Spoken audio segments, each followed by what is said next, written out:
Bonjour à tous et bienvenue dans la suite de notre étude sur la vénération des reliques. On a abordé les textes de l'Ancien Testament, puis du Nouveau Testament, et ici on va aborder les textes des premiers siècles qui suivent l'époque apostolique, l'ère apostolique, les premiers siècles de l'Église, des disciples des apôtres, à saint Athanase le Grand, donc en 3 parties. On commencera au IIe siècle, les documents les plus anciens qu'on ait sur les actes des martyrs, après les actes des apôtres eux-mêmes qui abordent le martyre de Saint-Étienne, on en a déjà parlé.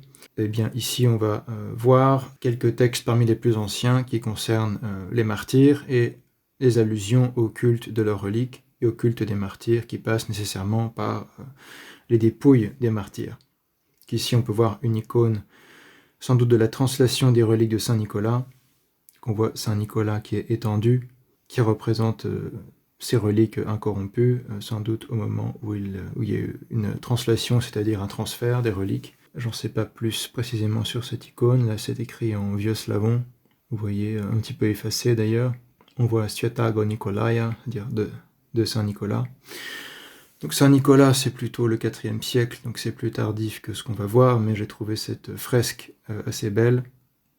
Donc j'en ai profité pour la mettre pour l'ensemble de ces vidéos, même si tous les textes qu'on va voir sont antérieurs à Saint Nicolas, donc IIe siècle, IIIe siècle et début du IVe siècle. On terminera avec des citations de saint Athanase le Grand qui sont de 333, donc quelques années après le concile de Nicée. Donc on va commencer avec le martyre de saint Polycarpe de Smyrne, qu'on date des environs de 156-167, c'est difficile de dater exactement ces textes-là. Mais on pense généralement que ce texte qui raconte le martyre de saint Polycarpe ne date pas de trop longtemps après l'époque de ce martyre-là, donc de quelques années après. Simplement combien d'années exactement, c'est difficile à dire. En tout cas, c'est sans doute un texte du IIe siècle. Comme le martyre de saint Polycarpe a eu lieu dans les années 150, c'est sans doute un texte de la deuxième partie du IIe siècle. Donc il y a eu des martyrs avant évidemment, mais on n'a pas forcément conservé de textes anciens de cette époque concernant ces martyrs. Par exemple, saint Ignace d'Antioche est mort en martyr au début du IIe siècle, mais les textes qu'on a conservés qui parlent du martyr de saint Ignace sont généralement considérés comme plus tardifs que le IIe siècle. Donc ce ne sont pas des textes qu'on peut faire remonter à coup sûr au IIe siècle. Donc là, on essaye de, évidemment, donner des textes qui sont de l'époque dont on veut parler, des 3 premiers siècles, et non des développements ultérieurs. Donc le martyre de saint Polycarpe de Smyrne, il est généralement considéré comme datant du IIe siècle. Il est souvent contenu dans la collection de ce qu'on appelle les Pères apostoliques, qui est une collection occidentale de textes anciens. Il est généralement mis aux côtés de la lettre de saint Polycarpe aux Philippiens et des 7 lettres authentiques de saint Ignace d'Antioche. Ça forme souvent un genre de corpus, puisque les deux se connaissaient, et que ce sont des textes qu'on a reliés souvent dans les collections, les épîtres de saint Ignace, qui sont plus anciennes, début du IIe siècle, puis l'épître de saint Polycarpe aux Philippiens, et enfin le martyre de saint Polycarpe, qui est nécessairement écrit après sa mort, quelques années après sa mort, mais qui porte les marques de l'authenticité ancienne, puisqu'on n'y remarque pas des caractères particulièrement hagiographiques qui seraient postérieurs à cette époque, ou de type ou de traits du genre hagiographique tel qu'il se met en place et se développe par la suite. Donc on va voir quelques extraits de ce martyre de saint Polycarpe, qui est un texte très important et très beau, important à lire. Il est contenu dans le volume de la bibliothèque de la Pléiade qui s'appelle Premier écrit chrétien. Il est aussi en édition critique aux sources chrétiennes au volume 10 avec les épîtres de saint Ignace d'Antioche et l'épître de saint Polycarpe qu'on a conservé, qui est adressé à l'église de Philippe. Donc commençons par cet extrait ici. Quand le bûcher fut prêt, il, saint Polycarpe, donc de Smyrne en Asie mineure, je peux préciser, Smyrne c'était la grande ville de l'Asie mineure après Éphèse, l'un des grands sièges épiscopaux de la province d'Asie proconsulaire, où le saint apôtre Jean le théologien était venu évangéliser et ordonner les églises après son exil de Patmos. C'est raconté notamment par Clément d'Alexandrie et d'autres sources anciennes. Après son exil à Patmos, saint Jean retourne en Asie mineure et fréquente les églises d'Éphèse et de Smyrne. Et selon la tradition, il est enterré à Éphèse, où un tombeau porte son nom, avec le tombeau de la très sainte Mère de Dieu également. qui serait morte à Éphèse.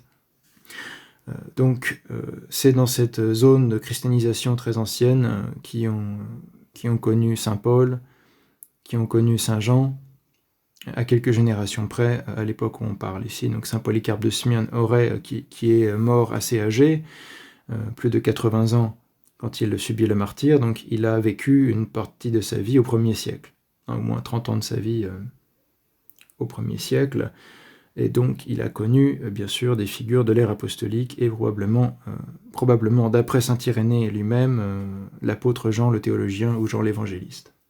Donc voilà ce qui nous est raconté sur le martyre de quelqu'un qui a connu une partie des apôtres et des hommes apostoliques et qui est lui-même considéré comme un homme apostolique, pour reprendre l'expression de Tertullien.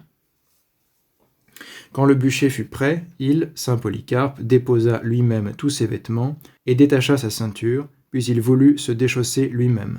Il ne le faisait pas auparavant parce que toujours les fidèles s'empressaient à qui le premier toucherait son corps. Διάτο αΐ έκαστον των πιστών σπουδάζειν ως της τάχιον του χροτός αυτού άψητε. Même avant son martyre, il était toujours entouré de respect à cause de la sainteté de sa vie. En pandigar agathis eneka en politias que protis martyrias eke cosmito. Donc ici, on a ce témoignage de gens probablement qui ont connu Saint Polycarpe, que de son vivant même, il était entouré de respect, ce qui se traduisait par le fait que les fidèles s'empressaient à qui le premier toucherait son corps. Donc on voit encore une fois très bien le lien qu'il y a entre le respect qu'on a envers une personne et des marques de vénération, dont toucher le corps, probablement des prosternations, des prises de bénédiction. C'est un évêque en plus, l'évêque de Smyrne, mais aussi un homme inspiré, un homme apostolique, un homme respecté pour sa confession de foi. Toujours les fidèles s'empressaient à qui le premier toucherait son corps, de l'époque où il était évidemment l'évêque de Smyrne, et là c'est au moment de son martyre où on fait remarquer qu'il doit se déchausser lui-même, puisqu'il n'y a plus de fidèles présents à ce moment-là pour s'en occuper. Mais c'est décrit comme une situation exceptionnelle pour lui, qu'il doit se déchausser lui-même, enlever ses vêtements lui-même, puisqu'il doit aller sur le bûcher, et donc on enlève les vêtements de ceux qui doivent aller sur le bûcher.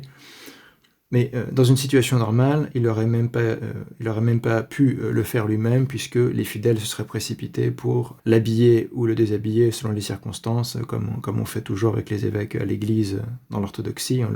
On leur met les habits liturgiques et on les enlève ensuite.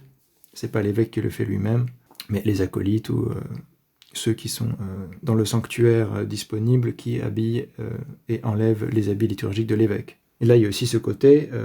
à cause de la sainteté de sa vie, donc non seulement parce qu'il est évêque de Smyrne, mais aussi parce qu'il vivait saintement sa vie, et donc on voulait être en contact avec le saint homme.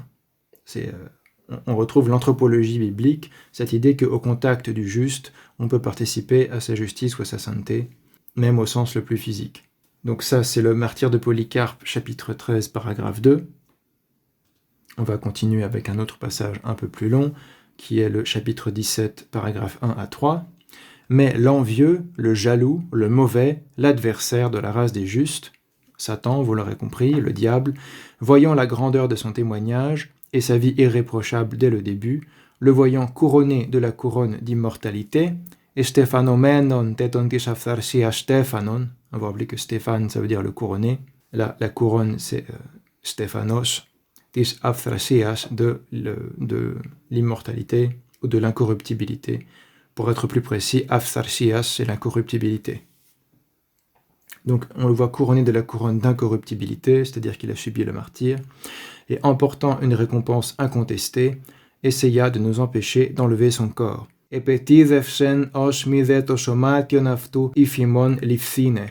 Bien que beaucoup d'entre nous voulussent le faire pour posséder sa sainte chair. Que per pollon epithymundon tuto piisce, que kinonice to agio aftus archio. Petite note, kinoneo plus datif veut dire s'associer à, avoir des relations intimes avec, avoir un caractère commun ou du rapport avec. Ici des rapports d'hommage, de commémoration, de vénération, etc.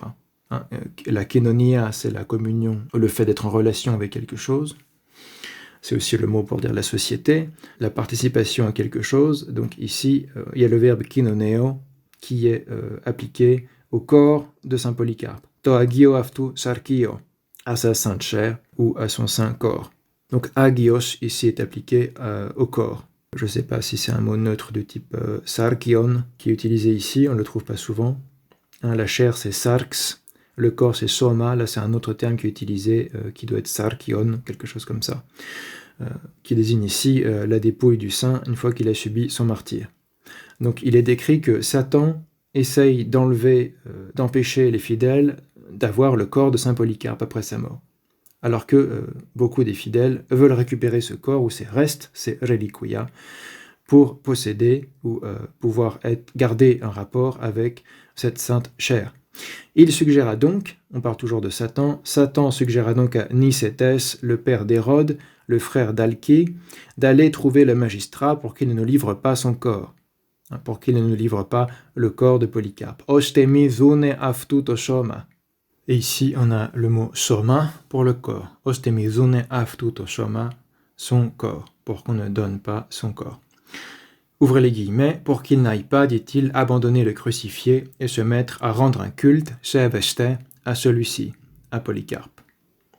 Il disait cela à la suggestion insistante des Juifs qui nous avaient surveillés quand nous voulions retirer le corps du feu. Mais l'ondonimon nectupiros afton lamvanin. Ils ignoraient que nous ne pourrons jamais ni abandonner le Christ qui a souffert pour le salut de tous ceux qui sont sauvés dans le monde, lui l'innocent pour les pécheurs, ni rendre un culte à un autre. Ute heterontina seveste. Ici, seveste a un sens assez proche de la trevo, le fait de servir de manière particulière. Ça donnera le mot aussi efsevia, qui est la piété, efsevis, l'homme pieux. C'est la même racine avec Ève. Seveste, c'est servir, ici traduit par rendre un culte, assez proche de la trevo qui donne la tria, donc le culte d'adoration. Car lui, le Christ, nous l'adorons, proskinumen, en tant qu'il est le Fils de Dieu. Ici on a proskinumen au sens fort, qui s'applique à la manière dont on sert Dieu lui-même. Quant aux martyrs, nous les aimons comme disciples et imitateurs du Seigneur. Tous de martyras os mathitas que mimitas tu Kyriou agapomen. Et à juste titre, axios, à cause de leur dévotion incomparable envers leur roi et maître. Eneka evnias anipervlitu tisis ton idion Vasilea que didaskalon. Puissions-nous, nous aussi, être leurs compagnons et leurs condisciples. Donc ici, on a une distinction entre une adoration qui est pour Dieu seul. On adore le Christ parce qu'il est le Fils de Dieu, au sens naturel, le Fils naturel de Dieu, et donc ayant lui-même hérité de Dieu l'essence divine. Donc, c'est lui qu'on va servir en tant que Dieu, avec le Père et l'Esprit Saint. Quant aux martyrs, nous les aimons comme disciples et imitateurs du Seigneur. On est ici à peu près dans le même type de discours que celui de Saint Jérôme dans sa lettre à Riparius, où il défend la vénération des reliques face à Vigilantius. Sauf que les termes de Jérôme sont en latin et un peu différents. Il dit que l'adoratio, le verbe adorare, est pour Dieu seul, mais les martyrs, on les honore, littéralement en latin, honoramus. Il y a l'honneur pour les martyrs et l'adoratio pour Dieu. Ici, on a proskinumen, qui, comme on l'a vu selon les contextes, veut dire adorer ou porter du respect, rendre hommage. Ici, le contexte rend clair que le proskinumen et le seveste, ce type de verbe-là, est du côté de l'adoration qu'on doit à Dieu seul, traduit par rendre un culte. Et le agapomen, nous aimons, va du côté de l'honneur qu'on rend aux martyrs en tant que dignes disciples du Christ. À juste titre, axios. Donc même si le vocabulaire n'est pas toujours exactement le même que celui qui techniquement sera fixé par la suite dans la tradition patristique grecque, on a cette idée d'une distinction entre le culte qu'on rend à Dieu et le culte relatif qu'on rend aux martyrs. Relatif parce que c'est toujours relativement à leur vie selon Dieu. Ici, comme disciples et imitateurs du Seigneur, mathitas que mimitas tu Kyriou. Ils sont mimes du Seigneur. Et donc, agapomen, nous les aimons. Et les aimer, ça veut dire manifester des marques d'amour envers tout ce qui a un rapport avec cette personne. D'où le fait qu'on voit les disciples vouloir absolument toucher le corps de Polycarpe et vouloir absolument récupérer ses reliques, c'est-à-dire ses restes, pour les avoir en possession et pouvoir jouir de ces reliques prier devant ces reliques, célébrer la liturgie sur ces reliques et toutes ces pratiques qui sont anciennes et qui font partie de l'honneur rendu aux martyrs, de ce qu'ici le texte appelle l'amour rendu aux martyrs comme disciples et imitateurs. Jérôme dira on honore les serviteurs pour que ainsi l'honneur puisse rejaillir sur le maître des serviteurs. Ici c'est un peu le même concept. Et donc on les aime à juste titre à cause de leur dévotion incomparable envers leur roi et maître. C'est peu ou prou ce que répétera saint Jérôme face à Vigilantius, donc c'est intéressant de comprendre ce texte à la lumière des deux textes qui seront écrits plus tard, mais qui seront exactement dans le même état d'esprit. La seule différence, c'est que proskinumen, ici utilisé au même sens que l'Apocalypse, sera par la suite utilisé tout autant pour parler de l'honneur rendu aux martyrs, aux objets sacrés en général, et on utilisera surtout la trevo, ou la trevin, pour parler de l'adoration due à Dieu seul. Mais c'est évidemment, bibliquement, proskineo, ce verbe-là, qui veut dire littéralement se prosterner et par dérivation rendre honneur, et dans certains contextes adorer, on sait que selon le livre biblique qu'on choisit et le contexte, le sens impliqué va être différent. Donc on a déjà montré ça avec la Genèse, Josué, les psaumes, l'Apocalypse, etc. Selon les contextes, le sens est un peu différent, et donc selon les contextes, en français on va traduire « nous l'adorons »,« nous lui rendons un culte » ou « nous lui rendons honneur »,« nous l'honorons », nous le vénérons, etc. Donc c'est un texte important puisqu'il date du IIe siècle. Il est très peu de temps après la mort des derniers hommes apostoliques, c'est-à-dire saint Polycarpe, un des derniers hommes apostoliques, c'est-à-dire de ceux qui ont connu les apôtres, la génération entre les apôtres eux-mêmes et saint Irénée de Lyon, par exemple, la génération de saint Ignace, de saint Polycarpe et compagnie, de saint Clément de Rome, etc. Et c'est très intéressant puisqu'on voit bien que cette défense cette idée selon laquelle le diable inspire les dignitaires romains, à l'instigation des juifs évidemment, qui font tout pour stopper l'essor du christianisme, à la suggestion insistante des juifs qui ont rejeté le Christ, le diable inspire à ses potentats d'empêcher les chrétiens de récupérer les corps des martyrs, par peur qu'ils lui rendent un culte en abandonnant le Christ, etc., ce qui est évidemment calomnieux et ridicule, puisque par ailleurs, ils rendent un culte au Christ alors qu'ils n'ont pas les reliques du Christ. Donc c'est un peu absurde. Le principe, c'est que le Christ a ressuscité des morts. Donc on ne lui rend pas un culte parce qu'on a ses reliques et qu'on les vénère, mais au contraire, il est ressuscité des morts, et donc les reliques du Christ qu'on a sont des objets ou des vêtements qui lui auraient appartenu, comme la tunique, des objets comme des linceuls, la tunique, ce type de choses, mais pas les ossements eux-mêmes, sinon ce serait contraire au dogme de la résurrection d'entre les morts, évidemment. Mais il y a un peu cette idée que les Juifs disséminaient, que c'est les chrétiens qui avaient enlevé le corps du Christ du tombeau pour faire croire qu'il était ressuscité, c'est des calomnies anciennes. Et donc, en quelque sorte, vous pouvez avoir aussi ce type d'idée ici, mais on voit bien aussi qu'il y a cette pratique de récupérer les restes des martyrs pour leur donner des marques d'honneur ou d'amour, qui était identifiée par certains comme étant un culte qui leur était rendu. Et c'est à ça que répond ce texte en disant non, non, non, c'est pas comme si on rendait un culte à ces reliques au même titre que nous adorons le Christ, mais on sert le Christ comme étant le Fils naturel de Dieu, alors que les martyrs, on les honore comme des disciples et imitateurs du Christ.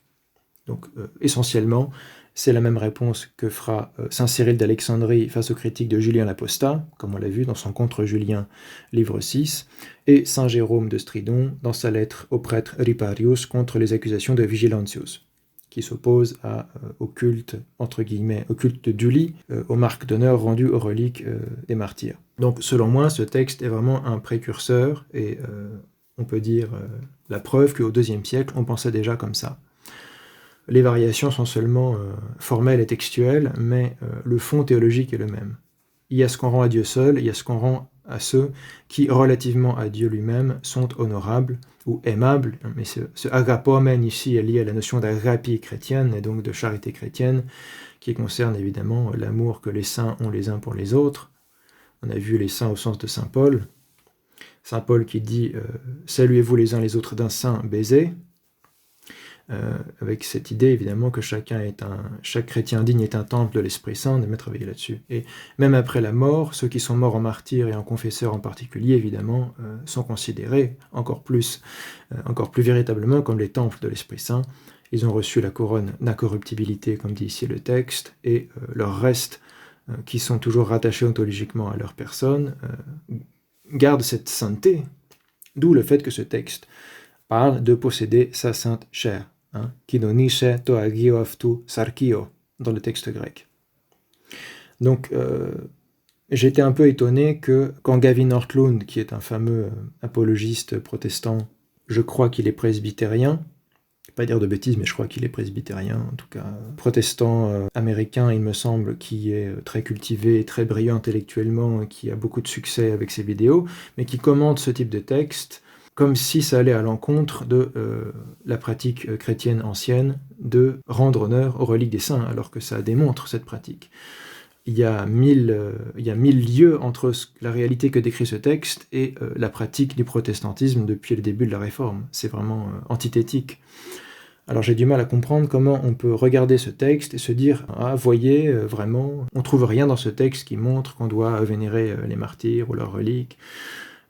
Je ne comprends pas du tout, etc. » Enfin, c'est vraiment avoir une lecture du texte qui est complètement détachée du contexte, puisque si on connaît le contexte biblique qu'on a vu, de l'Ancien et du Nouveau Testament, si on connaît le contexte du judaïsme de Second Temple, et du culte qui est déjà voué aux Maccabées, comme on a vu dans le judaïsme hellénistique, aux martyrs Maccabées, avec une liturgie derrière, des textes d'éloges liturgiques, etc., qu'on retrouve dans les 4e livres des Maccabées. Si on se met vraiment dans l'atmosphère du 1er siècle et des premiers siècles, c'est évident que tout ce qu'on lit dans ce texte montre que les chrétiens c'est pas rendre un culte au sens de ce qui est traduit dans ce texte-là, mais disons, avaient une pratique de conserver les restes des martyrs, notamment, et évidemment pas juste pour les stocker et rien en faire, mais pour manifester des marques d'honneur, d'amour, de révérence envers ces reliques, ce qui incluait la prosternation, le contact avec, éventuellement le baiser, ou en tout cas toucher, etc. Comme c'est décrit ici avec le corps de Polycarpe de son vivant, les fidèles se ruent pour être en contact avec sa sainte chair, ou son saint corps. Je ne fais que citer le texte lui-même. Ça ne saute pas aux yeux de Gavin Ortlund comme montrant que l'anthropologie de ces premiers chrétiens n'a rien à voir avec le calvinisme ou le luthéranisme, etc. Ils ont une vision de l'homme, de la sainteté et des conséquences que ça a vis-à-vis des ossements des saints et des objets qui leur ont appartenu, qui sont aux antipodes de l'anthropologie ou des anthropologies protestantes. Et vraiment, c'est là qu'on voit que comprendre l'ensemble des présuppositions anthropologiques d'un texte et de ceux qui écrivent un texte est fondamental pour ne pas lire dans un texte le contraire de ce qu'il dit. Ce texte dit clairement que les martyrs physiquement et les saints physiquement, même indépendamment du martyr, ont un impact spirituel sur ceux qui ont de la révérence ou de l'honneur pour eux, ce qui implique le contact physique. Et cette révérence et cet honneur continuent après la mort, puisque comme on l'a vu, il y avait déjà cette fois que le saint n'était pas spirituellement mort, mais spirituellement vivant, au paradis avec le Christ, comme le Christ le promet au bon larron sur la croix, et que il a été le temple du Saint-Esprit, il continue d'être le temple du Saint-Esprit, et c'est valable aussi pour son corps. Donc ces reliques sont des courroies de transmission des énergies divines, pour ainsi dire. Et donc, c'est ce qui justifie cette phrase « Quant aux martyrs, nous les aimons comme disciples et imitateurs du Seigneur, et à juste titre, à cause de leur dévotion incomparable envers leur roi et maître. » Mais quand ils disent « nous les aimons », quand on connaît toute l'anthropologie qu'il y a derrière, ça ne veut pas juste dire ah, on les aime bien, et puis il n'y a aucune manifestation concrète ou liturgique du fait qu'on révère les martyrs. Au contraire, toutes les traces anciennes montrent que ça a des conséquences liturgiques, hymnologiques, de piété et compagnie.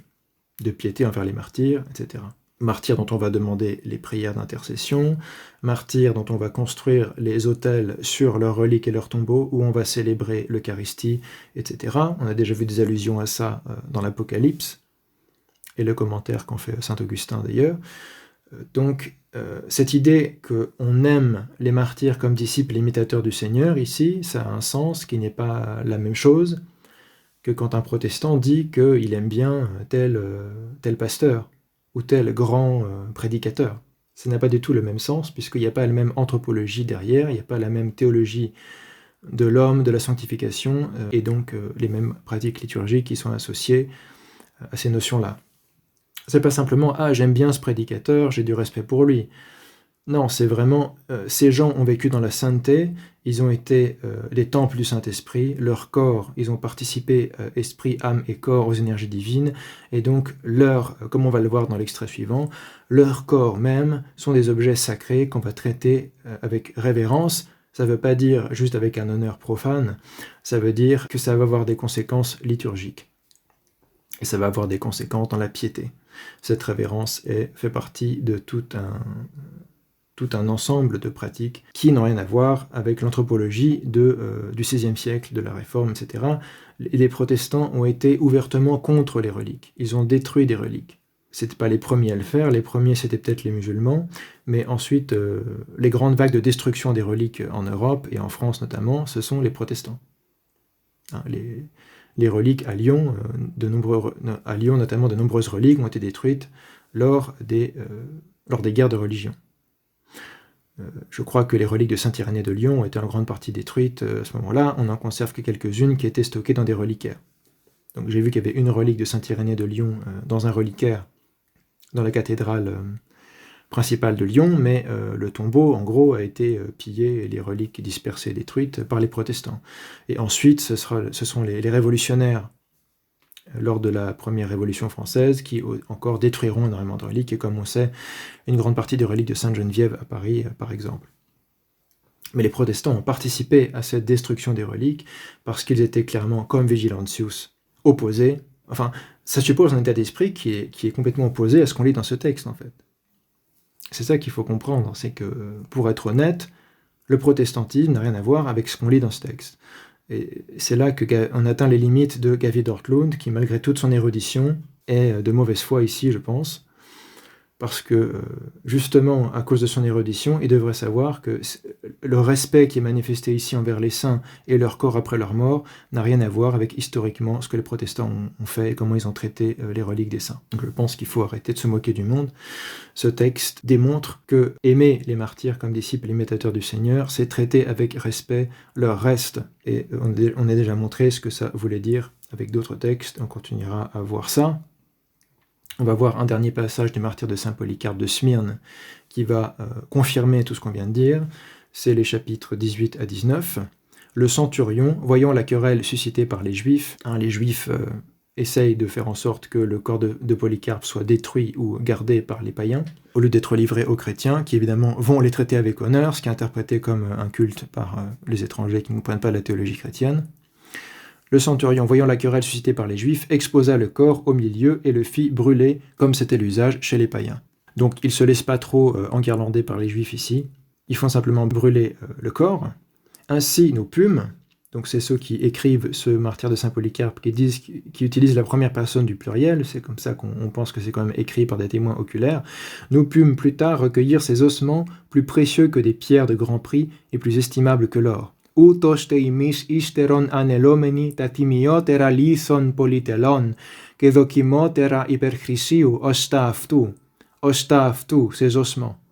Le même terme qu'on trouve dans l'Ancien Testament pour parler des ossements de Joseph, les ossements des patriarches et des prophètes. Ως τα αυτού.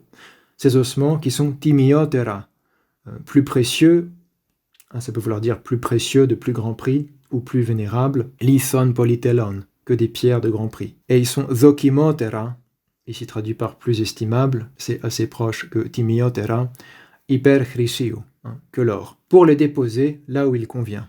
Apethemesa opu akoluson in, c'est-à-dire dans un lieu dédié à martyrium, en tout cas dans un cimetière chrétien, on peut imaginer, ou une crypte ou un endroit où les chrétiens pourront célébrer la liturgie en présence des reliques.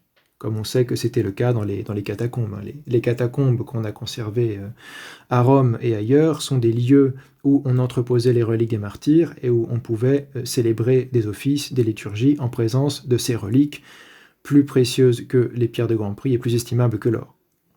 Manifestement, si les protestants étaient capables de détruire les reliques, c'est qu'ils ne considéraient pas que les ossements des saints étaient plus précieux que des pierres de grand prix et plus estimables que l'or. Donc encore une fois, Gavin Ortlund, je suis désolé, lire le martyr de saint Polycarpe de Smyrne comme si ça ne réfutait pas l'anthropologie protestante, c'est malhonnête. Il y a vraiment un problème de lecture, de compréhension. Ça n'a jamais été le cas que dans le protestantisme, on considérait les restes des grands hommes comme plus précieux que l'or, plus estimable que l'or, etc.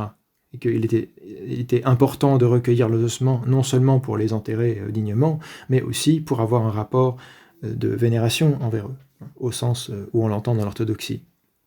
C'est ce qui est appelé la révérence, le respect, l'honneur, etc. dans ces textes-là. Pour leur rendre l'honneur dont parle saint Jérôme. C'est là, ça, autant que possible, os dinaton, que le Seigneur te donnera de nous réunir dans l'allégresse et la joie. Imin synagomenis enagaliasi kechara parexi o Kyrios epitelin, pour célébrer le jour anniversaire de son martyr. Tintu martyrio aftu imeran genethlion, en mémoire de ceux qui ont combattu avant nous. Iste tinton proithlykoton mnimin, et pour exercer et préparer ceux qui doivent combattre à l'avenir. Ton melondon askisinde ketimasian. Donc, qu'est-ce qu'on va faire en plus de simplement enterrer ces restes qui sont très précieux? On ne va pas rien en faire. On va y célébrer le jour anniversaire de son martyr. C'est ce qu'on appelle la fête du saint. Célébrer la fête du saint. Le jour de sa naissance au ciel, donc du jour de son martyr. Et c'est une pratique qui est toujours restée dans l'Église. Idéalement, quand ça ne tombe pas sur une fête très importante, c'est le jour de la mort du saint, de son endormissement dans le Seigneur, ou du martyr, ou du confesseur, qu'on va célébrer sa mémoire lors des offices. Donc, célébrer le jour anniversaire de son martyr, c'est une pratique qui est très ancienne, qui était déjà celle des chrétiens d'Asie mineure au IIe siècle. En mémoire de ceux qui ont combattu avant nous, donc on fait mémoire de ces martyrs, c'est là que c'est l'occasion de lire des textes qui racontent leur vie, par exemple, comme on a vu avec les Maccabées. Dans le judaïsme du Second Temple, on lit la vie des Maccabées, c'est le deuxième livre des Maccabées, on a des textes liturgiques encore plus développés avec le quatrième livre des Maccabées, et ce type de pratique qui était déjà dans le judaïsme du Second Temple va aussi être dans le christianisme ancien.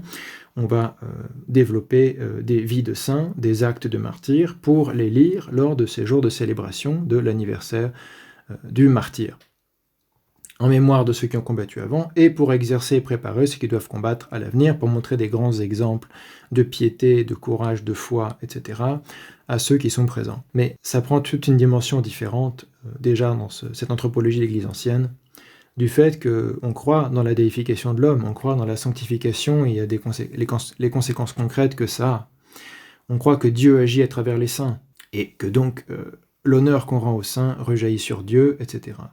Et donc, ces offices qu'on va célébrer sont des mémorials, c'est vrai, mais ce n'est pas des mémorials dans un sens purement cérémonial, qui n'aurait aucune dimension mystique, si vous voulez. C'est pas juste « oh, on se souvient des martyrs, ils étaient bien braves, etc. » Il y a un vrai sens de communion, de koinonia, avec ces martyrs, la communion des saints. Puisque, encore une fois, ils ne sont pas morts, leurs âmes sont vivantes auprès de Dieu, l'âme des justes est dans la main de Dieu, dit la sagesse de Salomon. On sait très bien que ça change tout. Si on croit dans la communion des saints, dans le fait qu'ils peuvent entendre nos prières, qu'ils sont auprès du Christ dès maintenant, leur âme est auprès du Christ, et que leur corps, malgré la séparation de l'âme et du corps, reste ce temple du Saint-Esprit qui a vécu dans la sainteté et qui est appelé à être ressuscité au jour du jugement, et qui fait des miracles comme les ossements d'Élisée faisaient déjà des miracles dans l'Ancienne Alliance, on voit bien que ce n'est pas juste un rapport formel et extérieur, et un peu froid et rationaliste, d'honneur et de mémorial. C'est un mémorial qui inclut une notion de rapport vivant avec la personne dont on rapporte la vie et les faits, et qu'on prend pour exemple. C'est aussi une personne avec qui on a un rapport personnel en tant que membre du corps du Christ.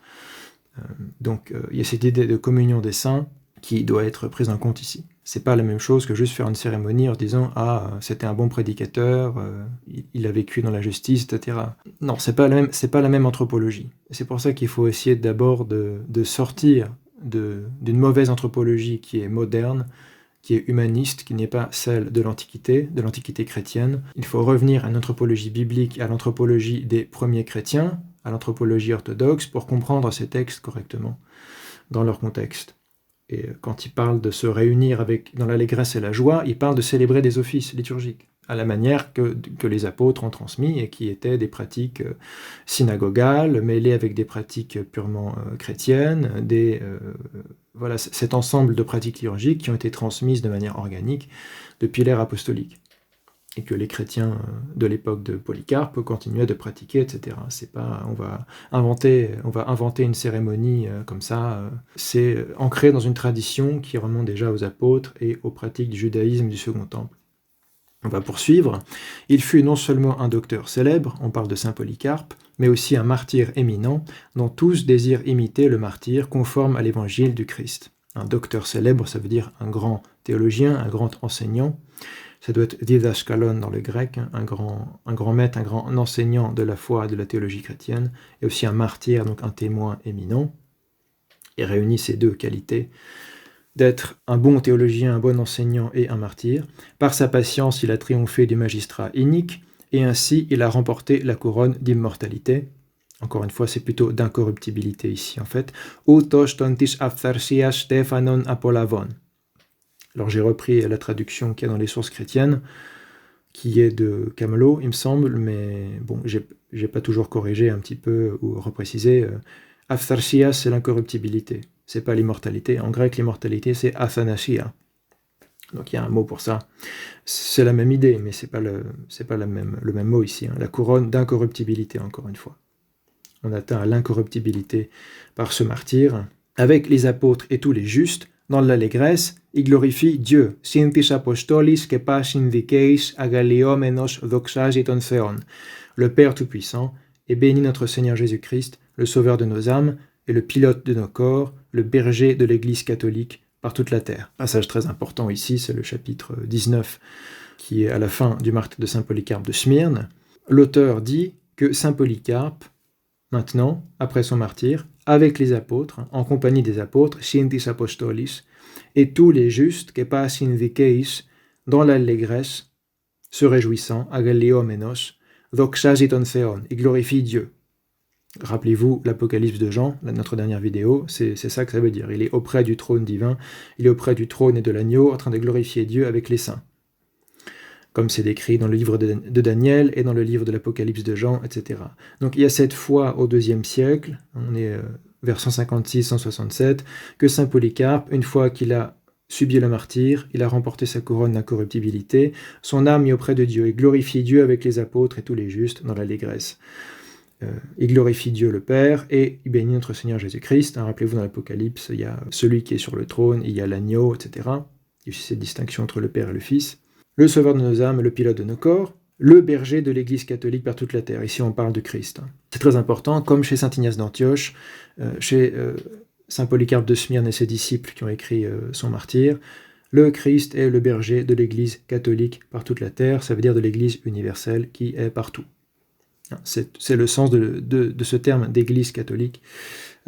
Enfin, il a deux sens. Il a deux sens, comme on le voit dans le martyre de Polycarpe de Smyrne. Il y a un autre passage où il est question de l'Église catholique de Smyrne. Dans ce cas-là, ça veut dire l'Église qui, à Smyrne, fait partie de l'Église catholique, l'Église universelle, évidemment, par opposition à des sectes gnostiques, à des hérétiques, etc. Mais l'autre utilisation très courante de l'expression « ecclesia catholici », qui se trouve déjà dans les épîtres de saint Ignace d'Antioche, c'est pour parler de l'Église sur toute la terre, l'Église qui est universelle. L'Église qui, à chaque endroit où elle se trouve, est cette Église catholique, ce corps organique, qui a pour marque la catholicité par toute la terre. Et le berger de cette Église universelle est le Christ. Il n'y a qu'un seul pasteur universel, c'est le Christ. Ça, c'est déjà la foi de saint Ignace d'Antioche dans ce passage où il parle de l'Église catholique. C'est un passage où il parle de l'évêque. On l'a déjà commenté dans nos vidéos sur saint Ignace d'Antioche, mais c'est très important parce que c'est une phrase qui est un peu tournée dans tous les sens, alors que si on la prend strictement dans son contexte, elle signifie que seul le Christ est le pasteur universel de toute l'Église, ce qui est la foi orthodoxe. Puisque saint Ignace d'Antioche dit que les fidèles soient avec leur évêque dans l'Église locale, en quelque sorte, là où est l'évêque, que là aussi soient les fidèles de l'Église locale, de même que là où est notre Seigneur Jésus-Christ, là est l'Église catholique. C'est ça la phrase de saint Ignace d'Antioche, ce qui veut dire que l'équivalent universel de l'évêque local, c'est le Christ, et non l'évêque de Rome. Donc c'est ce qui suffit à voir, si on le comprend bien, que saint Ignace d'Antioche n'est pas papiste, malgré tout l'honneur qu'il rend à l'Église de Rome. Puisque pour lui, le seul pasteur universel de toute l'Église catholique, c'est le Christ lui-même. Et ça se retrouve, évidemment, dans l'épître qu'il écrit à saint Polycarpe aussi, on ne peut pas faire trop de digressions là-dessus, mais saint Ignace d'Antioche parle de l'évêque invisible qui est l'évêque au-dessus des évêques, qui est le Christ également. L'évêque des évêques, c'est le Christ lui-même. Il est l'épiscopos invisible, qui est représenté par l'épiscopos visible, qui est l'évêque de son église locale. Bon, on pourrait, justement, en note, je fais aussi une comparaison avec saint Ignace d'Antioche, qui a connu saint Polycarpe. Quand il est question de célébrer le jour anniversaire de son martyr, pour le jour du martyr conçu comme jour de naissance, au ciel, voir saint Ignace d'Antioche, épître aux Romains 6, 2, saint Ignace dit « Mon enfantement approche, ode toketojmi epikite. Laissez-moi recevoir la pure lumière, quand je serai arrivé là, je serai un homme. » Source chrétienne 10, page 132 à 135. Donc, il y a déjà cette idée que le moment du martyr, c'est l'enfantement du chrétien. C'est le moment où, non seulement il devient un disciple, comme dit saint Ignace, hein, alors je serai un disciple, mais là je serai un homme. Je réaliserai ce que ça voulait dire être un homme quand j'aurai donné ma vie pour le Christ. Hein. Donc, il y a cette idée de toketos, d'enfantement, qui explique évidemment cette idée de naissance au ciel, qui explique qu'on parle de jour anniversaire ou jour de naissance quand on célèbre la fête d'un martyr. Ça devient son jour de naissance du point de vue de l'Église, c'est là qu'il est né pour le Seigneur en particulier, et ça remonte déjà à ces expressions qu'on trouve chez saint Ignace d'Antioche. Donc il y a énormément de choses dans ce martyr de saint Polycarpe de Smyrne que je vous invite à lire en entier, c'est pas très très long à lire, encore une fois on le trouve en français dans diverses publications. Et selon moi, on ne peut pas lire ce texte en connaissant le contexte, le lire attentivement et se dire que c'est compatible avec l'idée que se font les protestants de la piété chrétienne. Je pense que ce n'est pas compatible. Le martyr des saints Carpos, Papylos et Agathonique à l'époque de Marc Aurèle, donc c'est un peu postérieur au martyr de saint Polycarpe.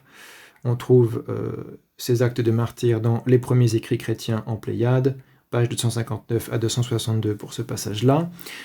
Carpos répondit « De même en effet que les vrais dévots, qui selon le divin avertissement du Seigneur adorent Dieu en esprit et en vérité, deviennent semblables à la gloire de Dieu et sont avec lui immortels, prenant part à la vie éternelle par son Verbe.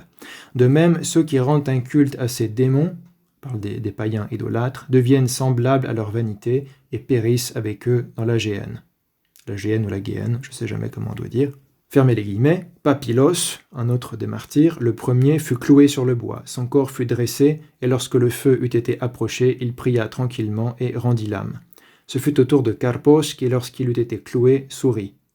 Et ceux qui assistaient à la scène, frappés de stupeur, lui disaient « Qu'est-ce qui te fait sourire ?» Le bienheureux répondit « J'ai vu la gloire du Seigneur, et je me suis réjoui.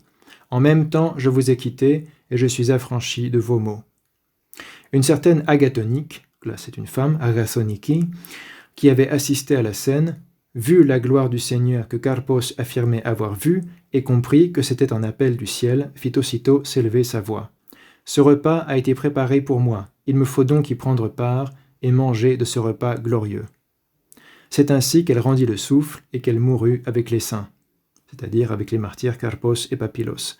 Les chrétiens recueillirent secrètement leurs reliques, c'est-à-dire leurs restes, lipsana en grec, et les conservèrent à la gloire du Christ et à la louange de ses martyrs. Petite note, version latine, et les gardèrent pour la gloire du Christ et pour honorer les martyrs. Ce qui revient au même, hein. Garder les reliques à la louange de ces martyrs, en parlant des martyrs du Christ, ou pour honorer les martyrs, ça revient au même. Hein. Ça veut dire qu'on va garder ces reliques pour leur faire honneur, les honorer, les révérer, etc.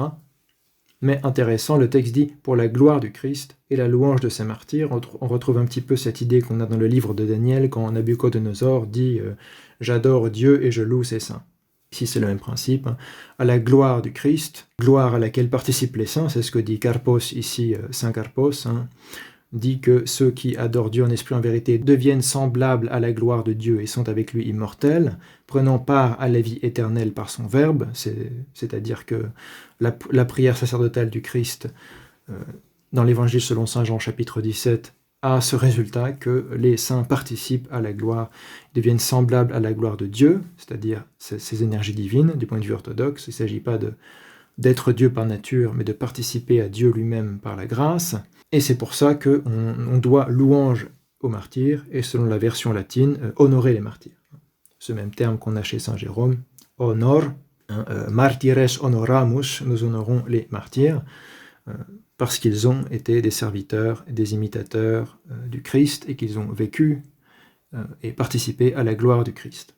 Donc encore une fois, vénération relative, c'est-à-dire on rend honneur aux martyrs à cause du Christ, et non pas à cause d'autre chose. Donc c'est un texte qui réunit à la fois cette idée très claire que ceux qui meurent dans le Seigneur sont encore en vie, participent à la gloire de Dieu, sont sanctifiés, et on rend un culte au sens d'un culte d'honneur ou du lit, encore une fois, et pas de latrie, aux martyrs, en recueillant leurs reliques aussi. Ça fait partie de cet honneur rendu aux saints. Les chrétiens recueillirent secrètement parce que c'était interdit par la loi à certains moments, il fallait le faire discrètement, parce que les Romains faisaient tout pour empêcher les chrétiens de recueillir les restes des saints. Ça veut bien dire que quand même, encore une fois, comme le dit le martyr de saint Polycarpe, Satan inspirait les Romains pour empêcher les chrétiens de récupérer les reliques des saints. Ça vous dit quelque chose sur la distance qu'il y a entre le christianisme authentique et le protestantisme sur ce point. Les protestants se sont mis du côté de Satan ici. C'est-à-dire qu'ils ont cherché à détruire les reliques des saints et à empêcher les chrétiens de vénérer les reliques, comme les magistrats romains et les juifs décrits par le martyr de saint Polycarpe. Ils ont été inspirés par Satan pour faire la même chose, assez clairement, puisqu'on ne peut pas être hostile aux reliques des saints et se dire qu'on a un quelconque rapport avec les chrétiens qui ont écrit ces actes des martyrs dans les premiers siècles.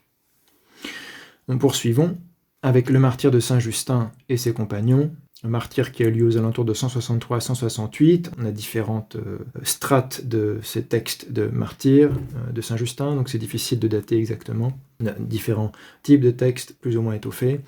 Ici, je donne la recension moyenne qu'on trouve dans les éditions Migne à l'ancienne des Clés de Brouwer, les premiers martyrs de l'Église, qui donnent des textes des actes des martyrs du 2e et 3e siècle, et où j'ai pioché pas mal de mes exemples que je donne ici, donc édité en 1979. Il y a la recension moyenne du martyr de Justin et ses compagnons, au paragraphe 5 à 6. Le préfet revint à Justin, il s'agit de saint Justin le martyr ou saint Justin le philosophe, à qui on doit 2 apologies écrites à l'empereur pour défendre la foi chrétienne et les dialogues avec Tryphon. Un texte passionnant qui est un dialogue entre saint Justin et un docteur des Juifs qui s'appelait Tryphon.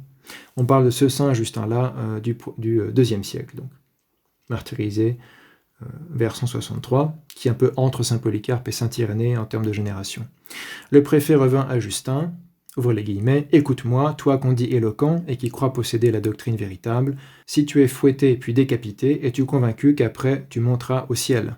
Saint Justin répond « J'espère que j'y aurai ma demeure si je supporte tout cela, donc si je tiens jusqu'au bout et si je subis le martyre pour le Christ.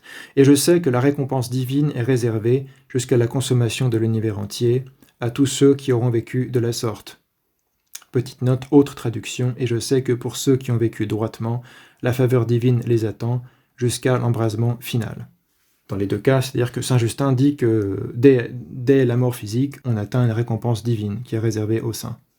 On n'attend pas le jugement dernier, puisque ici c'est jusqu'à la consommation de l'univers entier, donc jusqu'à la résurrection des morts. Il y a une récompense divine qui est réservée aux saints martyrs, à tous ceux qui auront vécu de la sorte, qui auront confessé la foi.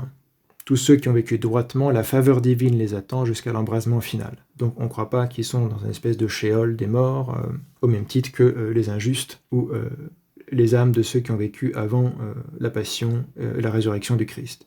Encore une fois, il y a une vision de la vie post-mortem qui explique que pour les chrétiens, les saints ne sont pas morts, ils sont vivants auprès de Dieu. Rusticus, qui doit être le préfet en question, tu t'imagines donc que tu monteras au ciel pour recevoir des récompenses ? Saint Justin répond, je ne l'imagine pas, j'en suis convaincu, j'en ai la certitude. Fermez les guillemets. Voilà la foi chrétienne ancienne sur ce sujet. Les saints martyrs glorifièrent Dieu, puis furent conduits au lieu ordinaire des exécutions. Là, ils furent décapités, consommant ainsi le martyre dans la confession de notre Sauveur. Quelques fidèles enlevèrent secrètement leurs corps et les déposèrent dans un lieu convenable, soutenu par la grâce de notre Seigneur Jésus-Christ, à qui soit la gloire dans les siècles des siècles. Amen. Donc on a encore cette description des fidèles qui viennent discrètement, secrètement, pour ne pas se faire remarquer par les autorités et par les juifs du coin, qui feront tout pour empêcher les chrétiens de récupérer les reliques de leurs saints. Ils enlèvent secrètement les restes de Justin et de ses compagnons, c'est un martyr collectif ici, pour les déposer dans un lieu convenable, c'est-à-dire une catacombe, une crypte, un endroit connu des chrétiens où ils pourront se réunir, célébrer la mémoire de ces martyrs, comme c'est décrit plus longuement dans le martyre de saint Polycarpe. Et ils font ça soutenus par la grâce de notre Seigneur Jésus-Christ. Ça veut dire que pour ceux qui ont écrit ces actes, le fait d'aller récupérer les restes des martyrs, plus estimables que les pierres de grand prix et plus précieux que l'or, selon les disciples de saint Polycarpe qui ont écrit les actes de son martyre, c'est la volonté du Christ. On le fait soutenu par la grâce du Christ. Donc c'est pieux, c'est partie de la piété chrétienne ancienne. C'est pas une espèce de tradition, c'est pas vu comme une tradition des hommes qui serait contraire à la Bible, contraire à la parole de Dieu, rajoutée sur l'évangile, et qui serait une pratique païenne. On n'est pas du tout dans cet état d'esprit. À tel point que les païens eux-mêmes veulent empêcher les chrétiens de récupérer les reliques des martyrs. Je veux dire, si c'était vraiment une pratique païenne, les païens eux-mêmes comprendraient cette pratique et n'essaieraient pas de l'arrêter, puisque les Romains sont connus pour leur tolérance religieuse dès qu'il est question de pratiques qu'ils comprennent, de pratiques dont ils peuvent identifier la communauté d'esprit avec eux, si vous voulez. Si c'était vraiment la même chose qu'une pratique païenne, on ne comprendrait pas pourquoi les autorités romaines païennes empêchent les chrétiens de récupérer les reliques de leurs martyrs pour les honorer. Eux, ils pensent que c'est pour les adorer. Ils pensent que c'est pour les adorer, les juifs aussi. Les chrétiens répondent non, c'est pour les honorer. Ce qui n'est pas la même chose. Donc voilà encore, même si je ne sais pas exactement de quand on peut dater cette recension moyenne, voilà en tout cas un texte qui n'est probablement pas postérieur au IVe siècle. Peut-être que la recension courte est du IIe siècle, la recension moyenne est un peu plus tardive, il y a une recension longue qui est encore plus tardive, difficile à dire. En tout cas, c'est un texte qui reste intéressant et qui date des premiers siècles, très probablement, puisqu'il a été conservé dans cette collection des Pères dans la foi, les premiers martyrs de l'Église. C'est une anthologie où ils n'ont pas mis n'importe quoi, ils ont mis des textes qui sont quand même considérés comme authentiquement anciens. La lettre sur les martyrs de Lyon et de Vienne, encore un texte authentique du IIe siècle, qu'on date des environs de 177-178. C'est aux environs de 177 qu'il y a eu ces martyrs de Vienne et de Lyon, que généralement les gens en France connaissent bien, puisqu'évidemment ce sont des martyrs locaux du sud de la France, et le premier texte conservé qui émane des chrétiens dans le sud des Gaules.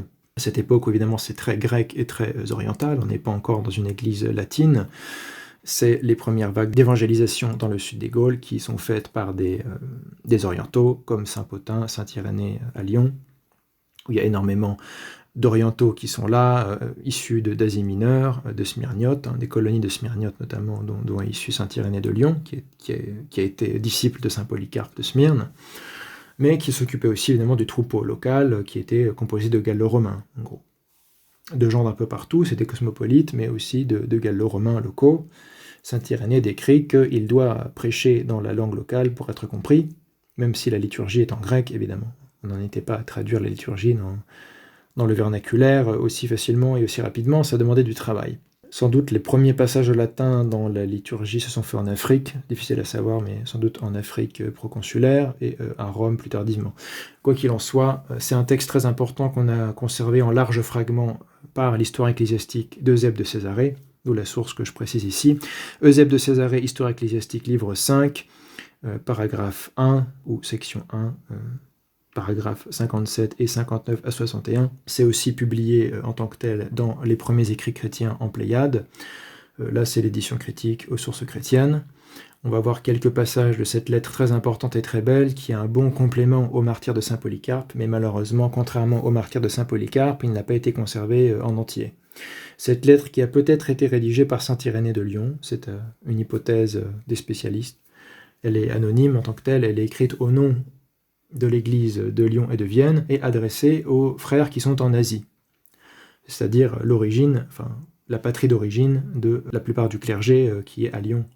La patrie d'origine de saint Pothin, qui était l'évêque de Lyon avant saint Irénée, et de saint Irénée lui-même. Et donc ils écrivent cette lettre qui raconte le martyre qui a eu lieu. Donc Vienne, qui était aussi une grande ville proche de Lyon, là c'est des gens de l'église de Vienne qui ont été martyrisés en même temps que ceux de l'église de Lyon. Donc c'est un seul martyr qui réunit des chrétiens de ces deux grandes villes de la région du Rhône. Et c'est un compte-rendu envoyé en grec pour les chrétiens d'Asie mineure, de l'Asie proconsulaire, Smyrne, Éphèse, etc. C'est un document assez émouvant et très important historiquement, puisqu'il est authentiquement du IIe siècle. Et il nous décrit beaucoup de choses sur comment on conçoit le martyr, et la théologie qui est derrière tout ça, évidemment. Donc on va en voir quelques extraits pertinents et représentatifs ici. Mais pas même ainsi, la fureur et la cruauté des païens envers les saints, prostus agios, ne trouvèrent leur satiété. Surexcités par la bête féroce, le diable, ces tribus sauvages et barbares étaient en effet difficiles à apaiser, et leur démesure prit un autre tour particulier à l'encontre des corps, epitishomasin. Encore une fois, on voit les païens décrits comme surexcités contre les corps des saints. La cruauté envers les saints qui se traduit par des actions violentes ou une démesure à l'encontre des corps.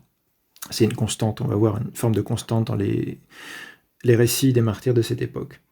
Il y a une haine envers les saints de la part des autorités païennes qui se retourne contre les corps même des martyrs. On empêche les chrétiens de récupérer les corps. Je poursuis la lettre. En effet, ils jetèrent aux chiens ceux qui avaient été asphyxiés dans la prison, un des confesseurs qui sont morts emprisonnés, et ils gardèrent soigneusement leur corps, nuit et jour, pour qu'aucun ne fût enseveli par nous. Epimelos paraphylationdes nictor que methimeran miki defsi tisifimon. Alors aussi, ils exposèrent les restes qu'avaient laissés les bêtes et le feu, tantôt déchirés, tantôt carbonisés. Déchirés par les fauves ou carbonisés par le bûcher. Les têtes et les troncs des autres, laissés également sans sépulture, oshaftosh atafush, étaient gardés avec soin par des soldats pendant bien des jours. Parephilaton meta stratiotikis epimelias imeres sichnes. Et les uns frémissaient de rage et grinçaient des dents devant ces restes, c'est le même mot que pour relique, c'est lipsana, c'est reliquia, en cherchant quel supplice plus grand leur infligeait. Les autres riaient et se moquaient, exaltant en même temps leurs idoles à qui ils attribuaient les châtiments de ces gens-là. D'autres, plus modérés et paraissant compatir dans une certaine mesure, multipliaient les reproches en disant « Où est leur Dieu et à quoi a servi le culte qu'ils ont préféré à leur propre vie ?» Telles étaient les diverses attitudes des païens.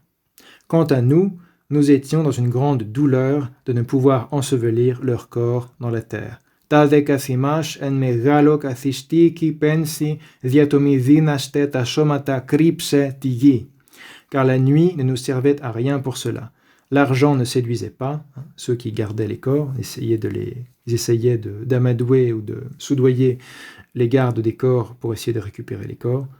Mais ils étaient nuit et jour à la garde, donc ils ne pouvaient même pas essayer de récupérer discrètement la nuit les restes des martyrs pour les ensevelir. L'argent ne séduisait pas, la prière ne troublait pas les gardiens, ils veillaient de toute manière, comme s'ils avaient eu beaucoup à gagner de ce que les corps n'eussent pas de tombeau. Donc les chrétiens veulent enterrer les restes de leurs martyrs, les païens les en empêchent. Il y a un combat ici qui est décrit comme un combat spirituel entre Satan et les soldats du Christ, si vous voulez. Les soldats du Christ veulent absolument récupérer les reliques des martyrs pour les honorer, les enterrer dignement évidemment, mais aussi ensuite faire des offices, célébrer des offices auprès de ces reliques et éventuellement fonder des églises, des lieux de culte sur ces reliques. C'est la base du fait qu'on construira les autels des églises sur les tombeaux des martyrs dans bien des cas, ou en présence des reliques des martyrs, et les païens, toujours décrits comme mus par Satan, surexcités par la bête féroce, dit cette lettre sur les martyrs de Lyon et de Vienne, veulent empêcher les chrétiens de récupérer ces reliques. On retrouve ce thème qu'on a déjà vu dans le martyr de Polycarpe et dans d'autres martyrs anciens. On poursuit avec la même lettre. Ici, on est toujours dans l'histoire ecclésiastique, livre 5, section 1, paragraphe 62-63, puis section 2, paragraphes 2 et 3. Les corps des martyrs furent donc exposés de toute manière et laissés en plein air durant 6 jours. Ensuite, ils furent brûlés et réduits en cendres par les pervers qui les jetèrent dans le fleuve du Rhône, afin qu'il n'y eût plus aucun reste d'eux sur la terre. Opos mide lipsanon afton fernite epitisgis eti. Le mot que vous voyez ici, lipsanon, c'est le mot grec pour relique. Aucun reste, mise lipsanon. Ta lipsana, les reliques, équivalent du latin reliquia. Donc évidemment, ça veut dire les restes, et puis peu à peu, ça a pris un sens technique dans le langage de l'Église pour dire les restes des saints qu'on va honorer d'une manière particulière et pas n'importe quel type de reste. Ici, le terme n'a pas un sens technique, mais il y a déjà derrière la théologie de la sanctification et de l'honneur rendu aux saints, évidemment, qui justifiera le sens technique qui sera donné plus tard à ces termes-là. Donc on voit la haine que ces païens ont envers les martyrs. jusqu'à les persécuter après la mort par leur corps et empêcher les fidèles d'avoir leurs ossements pour les enterrer. On n'en est pas encore à disperser les reliques pour fonder des églises, etc. On en est à une phase où on enterre les martyrs dans un endroit donné où les chrétiens pourront se rendre discrètement et célébrer, notamment le jour anniversaire, comme on a vu, célébrer la mémoire des martyrs, etc. Éventuellement lire des textes liturgiques en lien avec ça, comme le faisaient déjà les Juifs, etc. Des éloges des martyrs, etc. Le type d'hymne qu'on lit durant les offices encore, ce qu'on appelle aujourd'hui des tropères, des stichères, etc. Il y avait des équivalents anciens de ça, évidemment. Mais, donc voilà, c'est cette étape déjà ancienne où il y a toute une activité liturgique et d'honneur et de révérence autour du tombeau des martyrs. Et un peu plus tard, en particulier à partir des 3e, 4e siècles, il y aura aussi cette pratique de récupérer des bouts de reliques à garder pour éventuellement fonder une église ailleurs, etc. Puisqu'il y aura cette pratique universellement dans toute l'église en Orient et en Occident de se dire que pour fonder une église, un lieu sacré, un sanctuaire, il est bon d'avoir des reliques des apôtres ou des martyrs ou des saints en tout cas pour sanctifier le lieu, si vous voulez. Donc les reliques sont gages de la sanctification du lieu de culte, etc. Comme ça apparaît très clairement dans les textes de Saint Victrice de Rouen qu'on a déjà analysés, et on reverra ça avec d'autres textes du IVe siècle. Donc probablement à cette époque-là, il n'y a pas cette pratique de disséminer les reliques des martyrs en différents endroits, mais il y a déjà évidemment toute la théologie sur la communion des saints, je pense l'intercession des saints. Ça apparaît pas de manière très prolifique dans les textes qu'on a de cette époque, mais c'est logique. Disons que c'est une conséquence logique de tout ce qu'on voit. Le fait que les saints sont auprès du Christ, le fait que donc ils ne sont pas morts, ils peuvent entendre nos prières, comme on le voit dans l'Apocalypse de Jean, et leurs reliques doivent être traitées comme des objets précieux, plus précieux que les métaux précieux et que l'or, et ils servent de mémorial pour se rappeler les grands faits des martyrs et les prendre en exemple, etc. Il y a tout un tas d'éléments.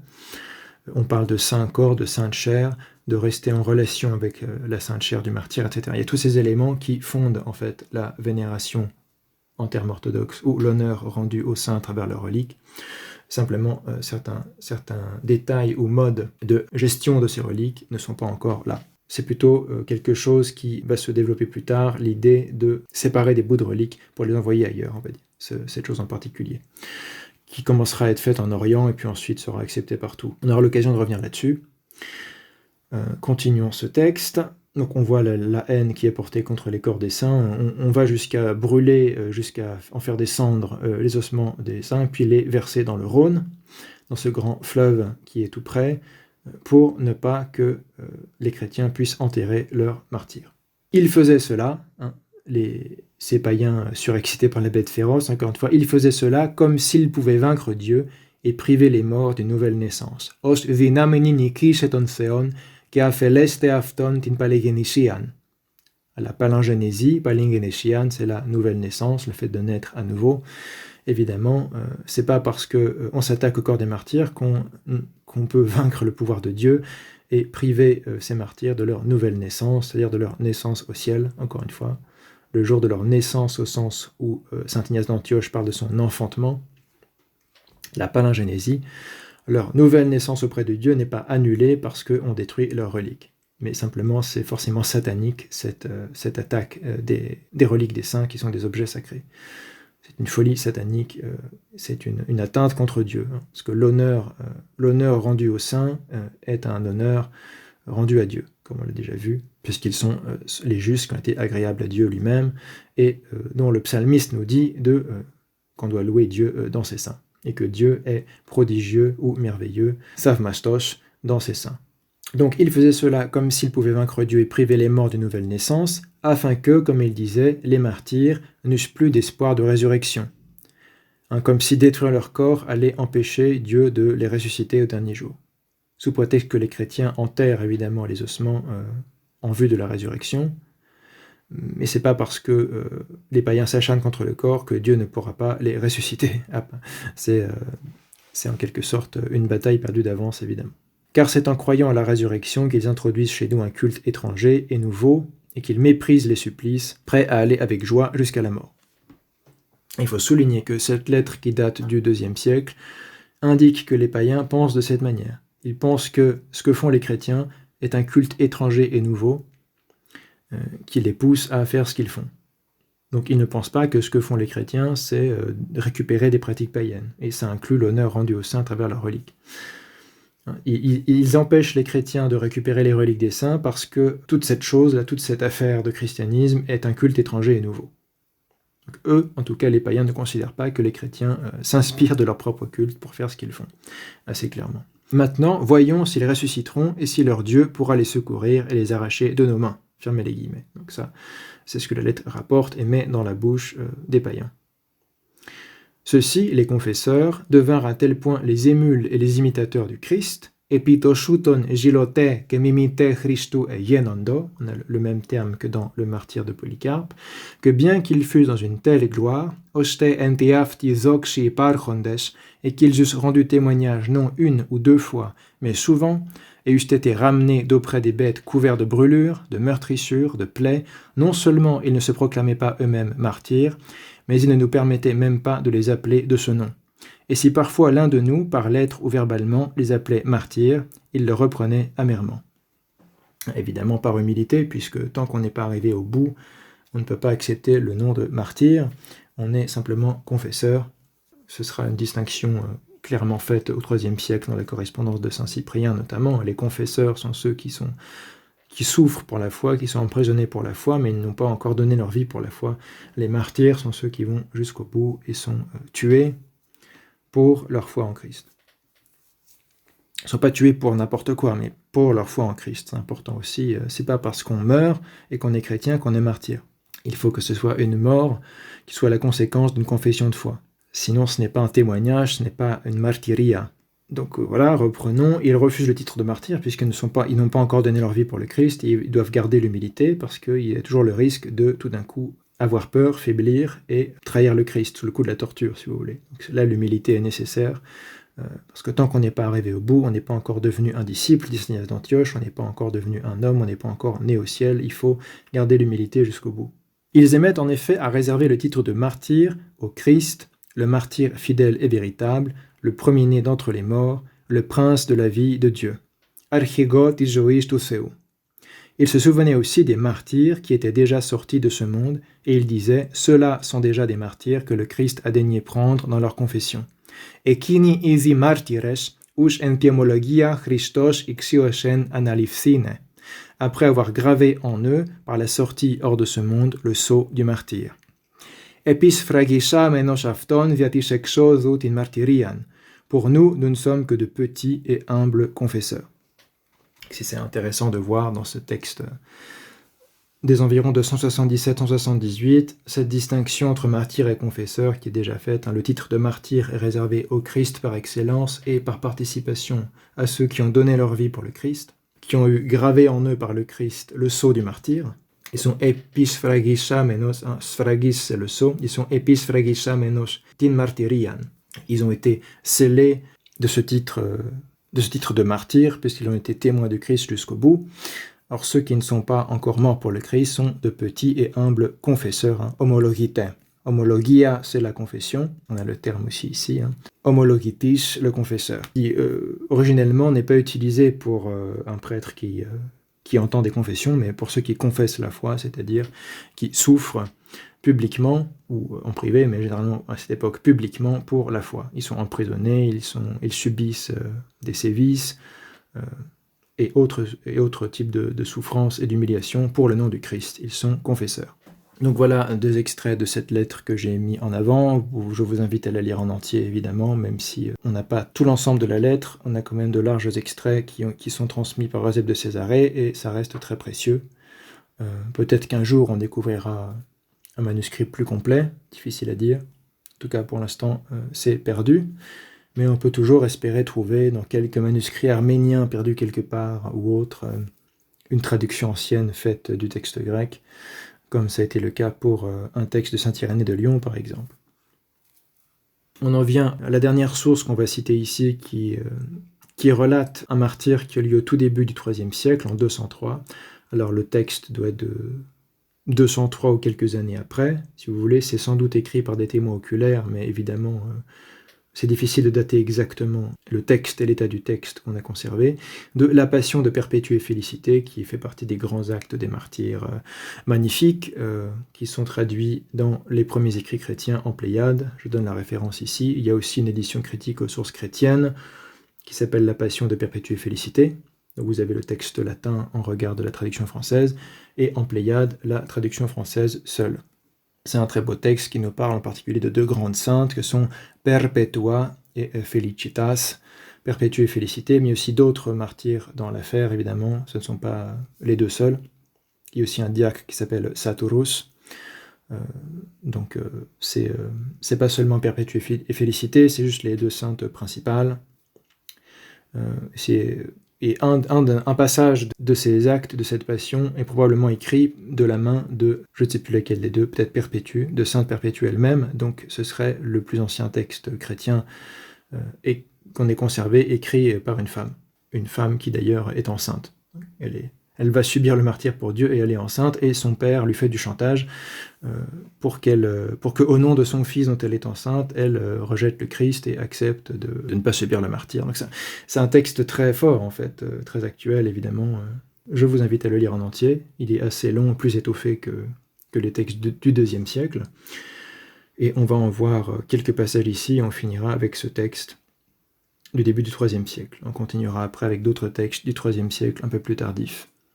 Donc dans la Passion des Saintes Perpétuées et Félicité, on peut lire « C'est pourquoi nous aussi, qui reconnaissons et honorons les prophéties ainsi que les visions nouvelles comme également promises, et qui pensons que toutes les autres manifestations de puissance de l'Esprit Saint servent à élever l'Église, car ce même Esprit lui fut envoyé pour partager ses dons entre tous, dans la mesure où le Seigneur les distribue à chacun en particulier, nécessairement nous les exposons et les célébrons par la lecture publique pour la gloire de Dieu. » Donc, la Passion des Saintes Perpétuées et Félicité sont des textes liturgiques. Ils sont écrits pour être lus publiquement lors de ces liturgies qui incluent la commémoration des martyrs à la date de leur naissance au ciel, etc. Donc ça nous prouve que la tradition chrétienne ancienne, c'est d'écrire des textes mémorials, si vous voulez, qu'on va lire lors de ces offices. Dans le cadre, évidemment, d'un culte rendu à Dieu, etc. C'est évidemment mis à cause de la communion des saints, mis dans un contexte ecclésial, eucharistique, etc. Mais il y a des textes en particulier qui sont lus à l'honneur de tel ou tel martyr, selon le jour, évidemment. Donc nécessairement, nous les exposons, les célébrons par la lecture publique pour la gloire de Dieu, afin que l'on ne puisse absolument pas croire, par faiblesse ou manque de foi, que la grâce divine ne s'est manifestée que chez les anciens, qu'il s'agisse du don du martyr ou de celui des révélations, alors que Dieu accomplit toujours ses promesses, pour témoigner auprès de ceux qui ne croient pas, pour le bienfait de ceux qui croient. Une réfutation, par ailleurs, de certaines théories protestantes, bien que pas très répandues.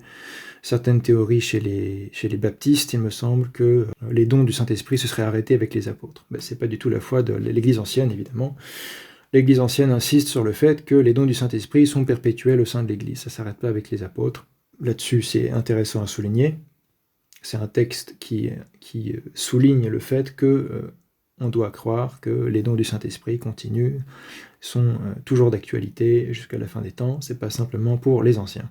On ne puisse absolument pas croire par faiblesse ou manque de foi que la grâce divine ne s'est manifestée que chez les anciens, que ce soit les apôtres ou les pères du passé, qu'il s'agisse du don du martyr ou de celui des révélations, etc., etc. Tout type de charisme du Saint-Esprit dont parle saint Paul dans son épître aux Corinthiens. Alors que Dieu accomplit toujours ses promesses pour témoigner auprès de ceux qui ne croient pas, pour le bienfait de ceux qui croient. Et c'est ainsi que nous aussi, ce que nous avons entendu et touché de nos mains, nous vous l'annonçons à vous. Référence à la première épître de Jean 1, versets 1 à 3. Nos frères et nos petits-enfants, afin que vous, qui avez été présents, vous vous remémoriez la gloire du Seigneur, et que vous, qui maintenant apprenez en écoutant, vous soyez en communion avec les saints martyrs, et à travers eux avec notre Seigneur Jésus-Christ. Un passage très important qui est dans le prologue de la Passion de Perpétuée Félicité. Il y a ce prologue qui est une mise en bouche, qui prépare le lecteur au récit du martyr. C'est la section 1, paragraphes 5 à 6. Il y a la fonction mémoriale. On se remémore la gloire du Seigneur à travers les miracles qu'il fait à travers ses martyrs et ses confesseurs, et ça nous met aussi en communion avec les saints martyrs. En apprenant à les connaître, on rentre d'autant plus en communion, en relation avec eux, comme c'est le cas pour ceux qui sont sur la terre.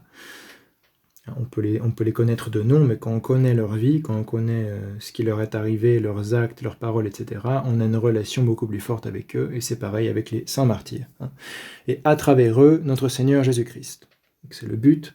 Le but de cette remémoration de ce qu'ont fait les saints, c'est aussi de favoriser notre communion avec le Christ lui-même, qui a agi et vécu en quelque sorte à travers ces saints-là. Tel que c'est décrit dans les textes anciens, c'est le Christ lui-même qui souffre à travers les martyrs, etc. Et les martyrs ont cette allégresse d'être dans la grâce du Christ au moment où ils souffrent. On a vu Papilos, il me semble, qui sourit lors de son martyre parce qu'il a vu la gloire du Seigneur. Et ensuite, il y a cette autre chrétienne agatonique qui voit cette gloire du Seigneur et qui se sent appelée à subir le martyre avec Carpos et Papilos. Ce sont des récits assez forts de cette idée de communion des saints, de communion à la gloire du Seigneur. On poursuit avec une partie de cette passion qui décrit la vision de Saint Sathourous, qui est, je crois, un diacre, si mes souvenirs sont bons. Là, tout cela se passe à Carthage, en Afrique proconsulaire, j'ai oublié de le préciser. Ce sont des martyrs africains, début du IIIe siècle, donc ça se passe à Carthage. Saint Sathourous est, je crois, un diacre de Carthage, à vérifier. Et il a une vision qu'il décrit ensuite lui-même. C'est un texte un peu composite, cette passion, il y a différents rédacteurs. Et c'est une vision qui est rapportée comme étant écrite par Sathourous lui-même, puisque c'est un martyr, ils ont des actes qui se déroulent sur plusieurs jours, où ils sont emprisonnés, torturés, réemprisonnés, etc. Donc c'est assez développé. Saint Sathourous dit « Nous avions subi la passion, dit-il, dans sa vision, évidemment c'est une vision prémonitoire, prophétique. Nous avions subi la passion, dit-il, nous étions sortis de notre enveloppe charnelle. Et voici que nous portaient en direction de l'Orient 4 anges dont les mains ne nous touchaient pas. Or nous avancions non pas couchés sur le dos face vers le haut, mais comme si nous montions une douce pente. Et lorsque nous eûmes abandonné le premier monde, nous vîmes une lumière immense, et je dis à Perpétue, qui est une des saintes martyrisées, car elle était à mes côtés, voilà ce que le Seigneur nous promettait. Nous avons recueilli la réalisation de sa promesse. Et tandis que nous étions portés par les 4 anges eux-mêmes, apparut devant nous un vaste espace qui était semblable à un jardin, plein de rosiers et de fleurs de toutes sortes. Évidemment, ça nous rappelle le paradis. Donc on sent qu'il est question du paradis céleste qui a des correspondances avec le paradis terrestre. Ici, il est question d'un jardin. Les arbres étaient hauts comme des cyprès et leur feuillage bruissait sans cesse. Or il y avait là, dans le jardin, 4 autres anges, plus brillants de clarté que les précédents. Cette idée qu'il y a plusieurs ordres angéliques. Quand ils nous virent, ils nous firent honneur. Donc ça veut dire qu'il y a des marques d'honneur qui sont faites. Et dirent aux premiers anges, les voici, les voici. Les 4 anges qui nous portaient, alors que nous étions pleins d'étonnement et de crainte, nous posèrent à terre. Et c'est sur nos pieds que nous traversâmes le parc par une large route. Là nous trouvâmes Iucundus, Saturnin et Artaxius, qui furent brûlés vifs lors de la même persécution, et Quintus, qui était mort en martyr, lui aussi, en prison, donc qui rencontre d'autres âmes de martyrs, dans cette vision prophétique de ce qui doit se passer après leur mort.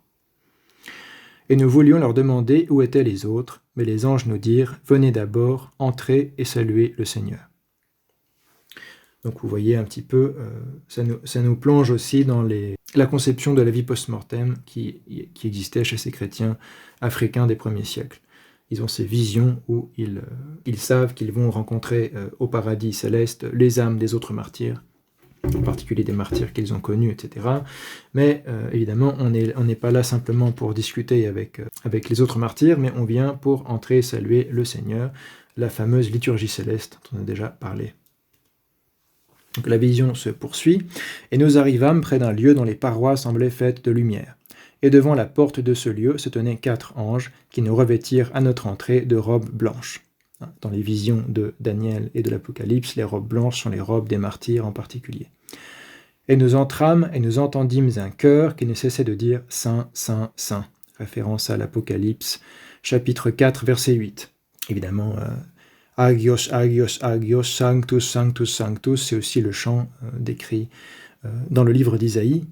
Dans l'Ancien Testament, c'est ce que les séraphins et les chérubins chantent auprès du trône divin dans la révélation faite à Isaïe, et c'est repris dans l'Apocalypse de Jean pour décrire la liturgie céleste que les anges et les saints perpétuent, à laquelle ils participent après leur mort. Il y a le Sanctus, Sanctus, Sanctus, Agios, Agios, Agios, le Trisagion, comme on dit, le 3 fois saint, Et ici, saint Saturus décrit que dans sa vision, il entend le chœur de la liturgie céleste faire le Trisagion. Et nous vîmes, assis dans le même lieu, quelqu'un qui semblait être un homme à la tête blanche, doté d'une chevelure de neige et d'un visage de jeune homme, dont nous ne voyions pas les pieds.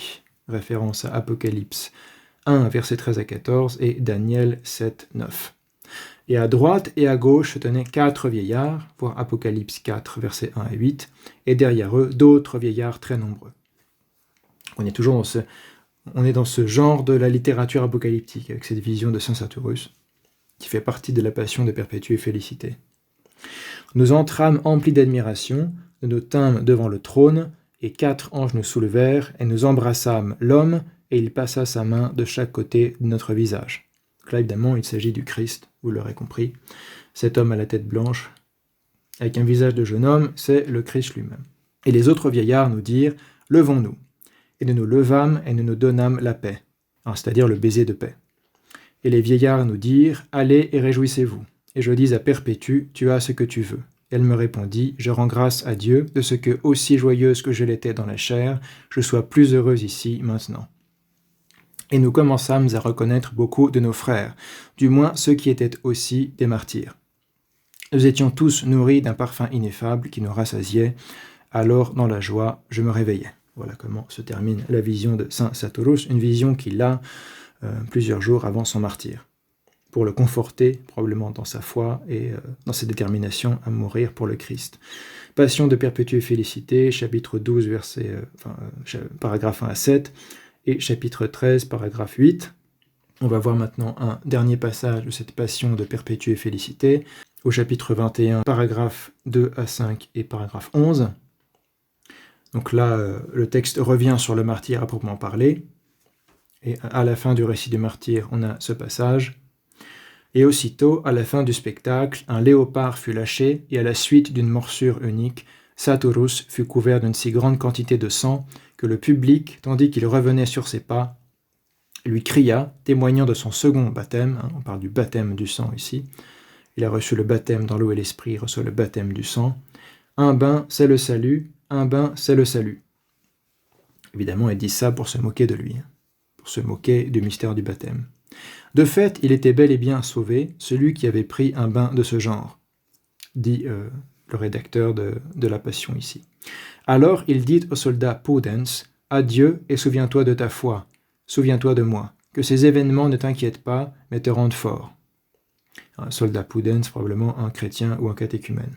En même temps, il lui demanda l'anneau qu'il portait à son doigt, le plongea dans sa blessure et le lui rendit en héritage, lui laissant un gage et un souvenir du sang qu'il avait versé. C'est ce qu'on appelle aussi une relique. Il lui crée une relique, mais sanctifiée, en particulier par cette idée du sang des martyrs, sanctification par le sang des martyrs. On va retrouver ça dans plusieurs textes anciens. Ici, c'est assez flagrant, à l'imitation du sang du Christ, évidemment, qui par excellence est le sang de la rédemption. Le sang des martyrs a des vertus sanctificatrices, à cause du Christ lui-même, évidemment. C'est pas en concurrence avec le sang du Christ, mais c'est parce que c'est le Christ lui-même qui souffre dans ses martyrs que le sang des martyrs, sanctifié, énergisé par la grâce, est aussi un sang de sanctification et de purification. Donc c'est Pudens, le soldat, qui est aussi un chrétien, qui demande à Saturus, qui vient de se faire déchirer par un léopard, son anneau, et Saturus le plonge dans sa blessure et le donne à Pudens avec cette espèce de marque de son propre sang, en souvenir du sang qu'il avait versé. Un peu plus loin, « Ô si courageux et bienheureux martyrs, qui avez été véritablement appelés et élus pour entrer dans la gloire de notre Seigneur Jésus-Christ, cette gloire, tout homme qui l'exalte, l'honore et l'adore, doit lire assurément aussi, pour l'édification de l'Église, les exemples d'aujourd'hui, non moindres que ceux d'autrefois, afin que ces nouvelles manifestations de puissance témoignent que c'est toujours le même et unique Esprit Saint qui est à l'œuvre jusqu'à maintenant. » Encore une fois, c'est une bonne réfutation de cette idée que les dons de l'Esprit Saint se seraient arrêtés avec les apôtres ou à telle ou telle époque. Non, ils sont perpétuels. Si l'Église est toujours l'Église du Christ, elle doit toujours avoir ces charismes du Saint-Esprit dont parle saint Paul, et c'est là-dessus, évidemment, qu'insiste ici ce texte en particulier. Donc déjà, au début du IIIe siècle, il y en avait pour dire « Ah, mais la puissance et les dons du Saint-Esprit, c'était pour les anciens, c'est pas pour nous. »